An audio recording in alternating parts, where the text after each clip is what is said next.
Hello, everyone. Welcome tonight. I'm glad you could join me for this Fireside. I'm Glenn Rawson, and it's March the 8th, 2026. Yep, that's right. So, just by way of announcement, now, you probably heard it announced that the San Diego Temple is going to be opening this summer. Well, we've been waiting for that event because there are two tours down in that area that we've been waiting to do. One of them is to go to the San Diego Temple Open House. We want to go do that. And the other thing is we want to combine it with the Mormon Battalion, one of the greatest stories of sacrifice in Latter-day Saint history, and virtually no one knows the story. So coming up, probably in June. I believe it's going to be in May or June. We haven't got it figured out yet. I'm just letting you know we're going to do a tour about a week long down to San Diego, through the temple for the open house, and then tour the sites of the Mormon Battalion while we're there. That is our plan. So stay tuned. More information is coming. And it hasn't been posted yet to any website, so I'll let you know when it's coming. Also, brand new book. Let's see. I can't remember where I put it. It's not here. Brand new book, The Spirit of 76, written by Susan Easton Black, Mary Jane Searle, and Kenneth Alford. This book contains the stories of 76 Latter-day Saints who've made a difference in American history over the last couple hundred years. Well, actually, since the church was organized in 1830. It's a great book full of very fun and interesting people, interesting facts. You can get that book from historyofthesaints.org. Now, to begin with tonight, can I ask for your faith and prayers?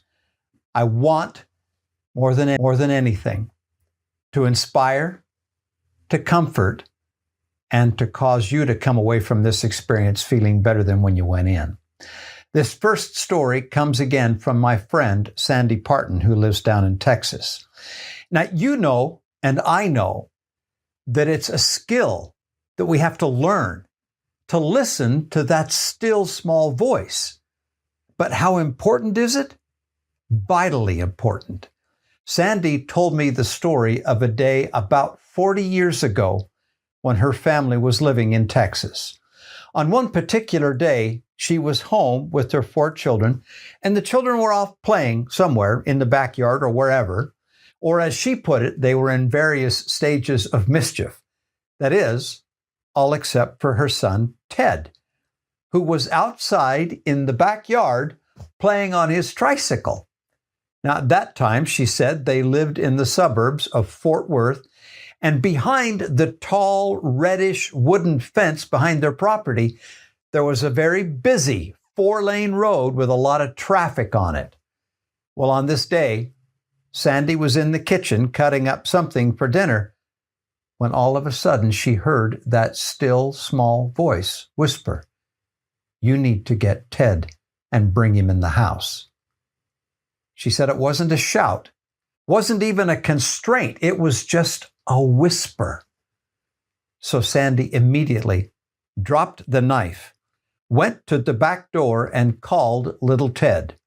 He was playing on his trike near the back fence of the property. Immediately, 3-year-old Ted climbed off the trike and ran to the house, which she said was unusual for him. He stepped through the door. And then, just as Sandy closed the door behind her son, they both heard a very loud crash in the backyard. Quickly, she pulled the door open again, just in time to see the remnants of her husband's greenhouse pass quickly across the yard. A drunk driver had careened off the highway, crashed through her neighbor's fence, and then through her yard, destroying everything as he went. Sandy said he stumbled out of the car in a dazed condition, and after clawing his way from under the shade cloth and lumber, we ran out into the backyard to see if he was okay and assess the damage to our property. Greenhouse? Totally obliterated. herbs, plastic, dirt, clay pots everywhere, end of quote. Well, as they assessed the damage, Sandy made a grim discovery. Under the front end of the man's car, Ted's trike, crushed. Sandy concluded by saying, "Now this should give every mother and father a moment to pause and think carefully about postponing those promptings from the other side of the veil. What if I had not responded to that still small voice immediately," she said, by saying, "Okay, in a minute, I'll get there. Let me finish cutting up this carrot." She continued, "The outcome of this disaster would have been totally catastrophic. Our son would have been under that car, and I'm sure he would have been killed instantly. What did I have confirmed to me that day?" she said. "When you get a prompting, no matter how inconvenient or how silly it sounds, just do it. It might save a life." End of quote. My dear friends, how often do we hear people pray in meetings and wherever for the Holy Ghost to guide them? That's a very common prayer, right? But are we just as diligent in practicing and learning to listen to that voice when it comes? I hope so. Thank you, Sandy. Next story. In the last couple of years, I don't know why, I have experienced many, many dreams in the night. Some of those have been edifying. Some have been terrifying. I recently came across something from a discourse given by President Wilford Woodruff in October of 1881 in General Conference. President Woodruff said the following, listen carefully. There's something here for you. That's why I'm sharing it. He said, "We may have dreams about things of great importance and dreams of no importance at all. The Lord warned Joseph in a dream to take the young child Jesus, his mother, into Egypt, and thus he was saved from the wrath of Herod. Hence, there are a great many things taught us in dreams that are true. And if a man has the Spirit of God, he can tell the difference between what is from the Lord and what is not. And I want to say," and he continues, "to my brethren and sisters, that whenever you have a dream that you feel is from the Lord, pay attention to it." Then President Woodruff went on to illustrate what he means with the following story. He said, "When I was in the city of London on one occasion with Brother George A. Smith, I dreamt that my wife came to me and told me that our first child had died. I believed my dream, and in the morning while at breakfast, I felt somewhat sad. Brother George A. noticed this, and I told him my dream. Next morning's post brought me a letter from my wife conveying the intelligence of the death of my child. It may be asked, what use was there in such a thing? I don't know that there was much use in it except to prepare my mind for the news of the death of my child. But what I wanted to say in regard to these matters is that the Lord does communicate some things of importance to the children of men by means of visions and dreams, as well as by the records of divine truth. And what's it all for? It is to teach us a principle. Now catch this. We may never see anything take place exactly as we see it in a dream or a vision, yet it is intended to teach us a principle. End of quote. Did you hear that? Now, I offer this to you that you might exercise the gift of discernment and not miss principles from providence that will make your life better. There may just be a meaning and a message in those meaningless dreams. Okay?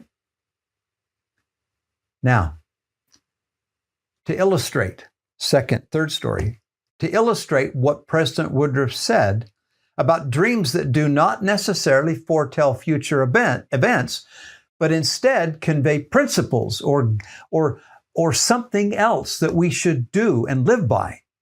Well, in that regard, please consider this story. In 1938, Robert was called as a missionary in New Zealand. About a month after he arrived there, he experienced a very unusual dream. In that dream, he saw himself at the end of his mission and getting off the ship in the port of Los Angeles. Waiting on the dock was his bishop, his stake president, his mother, father, and all of his friends. Robert records, quote, "As I came down the gangplank of the boat, they all started talking to me in Maori. Every one of them. My mother, my father, my bishop, all talking in Maori, and I couldn't understand a word they were saying. I was so embarrassed. I was humiliated. I thought to myself, this is terrible. How am I going to get out of it?" And he said, "I started making excuses." End of quote. Now that's all Robert shared. At that moment, the story records, Robert woke up, sat up straight in his bed, and the thought came forcefully to his mind. You will have to do something about learning this language. The Lord has given you a blessing, but you're going to have to do something about it yourself. You're going to need this language when you get through with your mission. You're going to need it. End of quote. Well, Robert couldn't forget the dream or the impression. It kept going through his mind. Finally, Robert did something about it. He arranged for lessons to learn Maori in his mission. And because of that, he records, "The Lord blessed me, and we were able to bear testimony in the language after a short time." Now, it'd be great if the story ended there, but it's better because it doesn't. 20 years later, 1958, that same Robert L. Simpson, was called as mission president and sent back to New Zealand, already fluent in the language. You might recognize that name. He would later serve as a member of the 70, a general authority in the church. Now I add, was his family waiting for him at the port of Los Angeles as he had seen in his dream, all speaking Maori? No. That dream was not meant to be a literal foretelling of future events. It was meant to convey a message from the Lord. And so it very well may be with you. Just a thought. Let's take a break. I haven't asked you this for a while. How are you doing? Are you well and are you happy? A couple of things. I think I have one of these here. Yep, I do. Hang on, it's right back here behind me.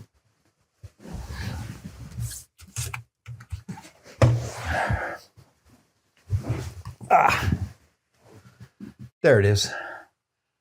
I just wanted to make mention of this book one more time. And all I can say is, holy cow, this book has had a tremendous impact. I've been getting letters constantly from people who have read the book and loved it. And so I just wanted to make mention to you one more time in celebration of America 250, The God of This Land, Stories of the American Founding. It's available at glennrawsonstories.com. Now, I want to say something to a couple of the critics. Yeah, the book is not very thick, and the book costs, anywhere from $22.95 upwards, depending on how you get it, and printing costs are a lot, but the stories are what make the difference, not the appearance or the size of the book. It's a great book, and I'm very proud of it. So there it is.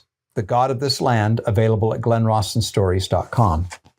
Now, in that regard, too, let me mention to you that coming up this September is that America 250 tour. I just talked to Fun for Less. They told me that they might have 2 or 3 seats left on the bus. if you would like to come with me on a luxury coach tour from Boston down through Philadelphia and on to Washington, D.C., and to Jamestown and Richmond, Virginia, seeing all of the sites of the American founding, if you'd like to do that, if you'd like to come with me, you are invited. And I will take you to the places where these stories happened, and we will immerse ourselves in the God of this land and the founding of America. That's this September. funforlesstours.com. You can check with them. Okay, let's continue. Again, I hope you are well. So, next story. The year was 2019. My friend Linda set a goal to go to the temple more often. Sound familiar? Which is saying something for her, because at that time, for her, where she was living in Kalispell, Montana, the temple was 3 hours away in Cardston, Alberta, Canada. So in accordance with that goal, Linda went through her family tree searching for names that needed ordinance work done. She found a bunch, but one woman's name stood out in particular. When she looked closer, however, she saw that that name had been reserved by her niece who was in high school. The expiration date was coming, so Linda decided to wait. Besides, the niece could only do the baptism. Well, while she was waiting for that name, COVID came. And if you remember, it shut everything down, most especially and tragically, the temples. Well, once the COVID restrictions were over, there was still a problem for Linda to get to the temple because the Canadian border was still closed. And even after it finally opened, in order to cross the border, Linda had to prove that she had 2 COVID shots, present her passport, and fill out, quote, some forms in a website that Canada was using to canvass for COVID issues. Talk about opposition. Well, Linda said, we had to put an address that we would be able to shelter in place for 10 days if we came down with COVID while we were there in Canada. Well, if COVID did one thing well, as you remember, it shut down the sacred work of the Lord for the living and the dead. Okay, now that's all over with. Fast forward to 2023, and Linda was finally able to take this woman's name to the temple. Because of the distance, each time she and her husband went to the temple, they would make a day of it, doing 5 initiatories, an endowment session, and numerous sealings. Well, when they entered the sealing room, Linda was carrying a stack of names. And this woman that she had waited so long to get was the last one at the bottom of the stack. Linda described what happened. The sealer breezed through it all pretty fast. When he picked up the last card and started the sealing, he stopped halfway through. I looked over at him and wondered what he had stopped for. Then I noticed that he was getting really emotional and was fighting the tears. He kept going and he finished it. He stood up and said, "Wow, that was powerful." Linda concluded with this. I have heard of people saying that they have felt the people's spirits there, meaning when their temple work was being done. But she said, I've never felt that, not even with this woman. I never felt that I needed to, she said, because I'm sure they are close. I don't know how long she had been waiting, meaning this special woman, before 2019, but I understood her excitement to finally have her work done and to be sealed to her husband. End of quote.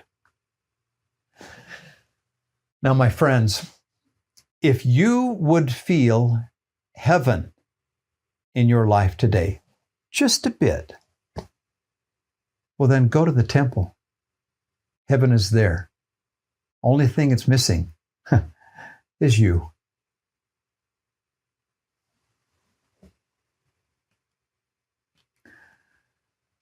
Okay, now, in a similar theme, if you're one of those wondering, where to start in your family history, may I suggest this story as an answer.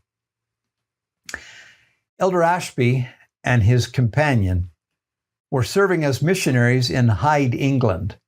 One of the members there was an older sister named Irene Marsh. The two missionaries went to visit Irene quite often. At that time, Elder Ashby explained this, quote, Irene had been baptized almost a year earlier, and every time we went to visit, she told us about her husband and how much she missed him since he'd passed away years ago. End of quote. Evidently, Irene also spoke not only about her husband, but she spoke with excited anticipation about going to the temple and having her husband sealed to her for time and all eternity. She was really looking forward to it. But then, just a short time later, he said, Irene passed away before she was able to go to the temple. End of quote. Well, continuing the story, Elder Ashby completed his mission, came home, and in his words, life took off. He got married, started a family, a career, etc., all of that. About 10 years after he had been home, though, Irene Marsh's name came once more into his mind. He couldn't stop thinking about her and how she had never made it to the temple. Couldn't get her off his mind. Finally, he just had to do something about it. To make a long story short, he searched out Irene's records and those of her husband. And with those requisite documents, the names were submitted to the temple to do the work for Irene Marsh and her husband.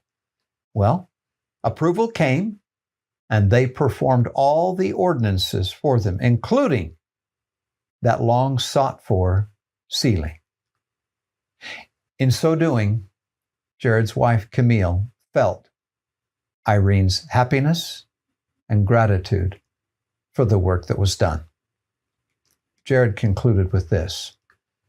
Shortly after that, the church changed its policy on doing temple work so that it would have been impossible for me to do it if I had waited. I believe Irene knew that the change in policy was coming, and that's why she pressured me to get it done. End of quote. Now, that story isn't overly dramatic, but it's a powerful story. Why? Because it answers this question. Where should you and I begin today, right now, in the history of our family? Answer. Wherever that persistent little voice keeps telling you to go. That's where. Okay. Last story for tonight, and it comes out of this book. Okay? Two men, good friends, went for an early morning walk on Munjoy's Hill overlooking Casco Bay, near what is today Portland, Maine. The one was Massachusetts Attorney General Jonathan Sewell, and the other was John Adams. The date of that morning walk was July 1774. The same time that America was dividing and aligning itself for the War of Independence. These two men, though the dearest of friends, would find themselves as opposite as East and West on the subject of loyalty to the King of England. John Adams had been chosen as a delegate for Massachusetts for the First Continental Congress in Philadelphia, convening that summer. And as he was about to depart for that assignment, Sewell sought him out. Sewell was a loyalist, remember. John Adams would later describe the meeting between the two friends as follows, quote, Mr. Sewell invited me to take a walk with him very early in the morning. On the great hill in the course of our rambles, he very soon began to remonstrate against my going to Congress. He said that Great Britain was determined on her system, Her power was irresistible and would certainly be destructive to me and to all those who should persevere in opposition to her designs. And I answered that I knew Great Britain was determined on her system, and that very determination determined me on mine. That he knew I had been constant and uniform in opposition to all her measures, meaning England, that the die was now cast. I had passed the Rubicon, swim or sink, live or die, survive or perish with my country was my unalterable determination. End of quote. Standing on opposite sides of an ideological chasm, it was painfully inevitable that the two friends must now be enemies. Adams concluded, it terminated, meaning their walk. It terminated in my saying to him, I see we must part. And with a bleeding heart, I say, I fear forever. But you may depend upon it. This adieu is the sharpest thorn on which I ever sat my foot. End of quote. Around the same time as this terrible event, Adams wrote a letter to his beloved wife, Abigail, dated July 9th, 1774. He said, quote, I have a zeal at my heart for my country and her friends, which I cannot smother or conceal. It will burn out at times and in companies where it ought to be latent in my breast. This zeal will prove fatal to the fortune and felicity of my family if it is not regulated by a cooler judgment than mine has hitherto been. Colonel Otis's phrase is, the zeal pot boils over. End of quote.